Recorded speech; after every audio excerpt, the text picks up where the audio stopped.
کبھی دل اچھی محفل میں آ جائیں تو دل آخرت کی طرف اڑ پڑتا ہے، اللہ کی طرف اڑ پڑتا ہے۔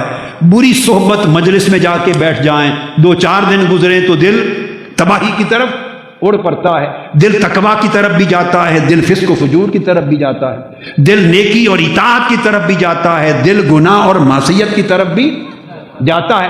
تو دل دونوں طرف جو سما ہے، ادھر کی کشش مال دولت دنیا عزت جاہ منصب شہوت غرور تکبر نفرت یہ بڑا پن میں، یہ دل ادھر بھی ایک دنیا ہے، دل کبھی ادھر وہ کھینچ کے لے جاتی ہیں، دل ادھر جھکتا ہے۔ ایک دنیا ادھر ہے روح کی طرف، اس میں اللہ کا ذکر، اس کی طاعت، اس کی عبادت، اس میں سجدہ، اس میں فاقہ، اس میں عشق، اس میں مستی، اس میں حضور کی اتباع مطابقت، اس میں اللہ کا قرب توکل، ادھر حرص ادھر بے نیازی، ادھر لالچ ادھر زہد، ادھر دنیا کی پستی ادھر روح کی بلندی۔ تو ایک ادھر دنیا ہے، دل ایسی مجلس میں آیا تو ادھر کی طرف اڑنے لگا، کٹے ہوئے پر ہیں پرندے کے اڑا، پھر مجلس ختم ہوئی پھر گر پڑا، پھر دوسری مجلس میں گیا، کوئی شراب کی مجلس، کوئی گناہ کی مجلس، کوئی کلب کی مجلس، کوئی گالی گلوچ کی مجلس، کوئی لغو کی مجلس، اس مجلس میں گیا تو اس نے لبا لیا تو دل پھر ادھر گر کے نیچے ہو گیا۔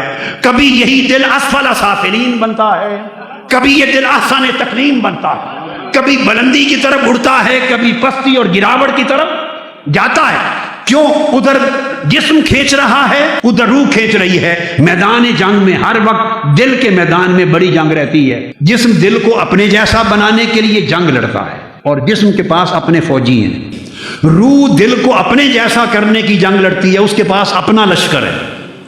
یہ دونوں کی جنگ ہوتی ہے اور دل میدان جنگ ہے، اس لیے دل کبھی ادھر جاتا ہے کبھی ادھر جاتا ہے۔ ہر وقت دل ایک معرکے میں رہتا ہے، اور آپ ہر وقت کہتے ہیں کہ کیا کروں دل لگتا نہیں، نماز کی بڑی کوشش کرتا ہوں پر دل نہیں جمتا، تلاوت کرتا ہوں پر اس میں دل نہیں لگتا، اور عبادت کرتا ہوں مگر دل کو سکون نہیں آتا۔ اب جسم بھی زور لگاتا ہے کہ میں اندر جو دل ہے دل پر قبضہ کروں اور دل میرے جیسا ہو جائے۔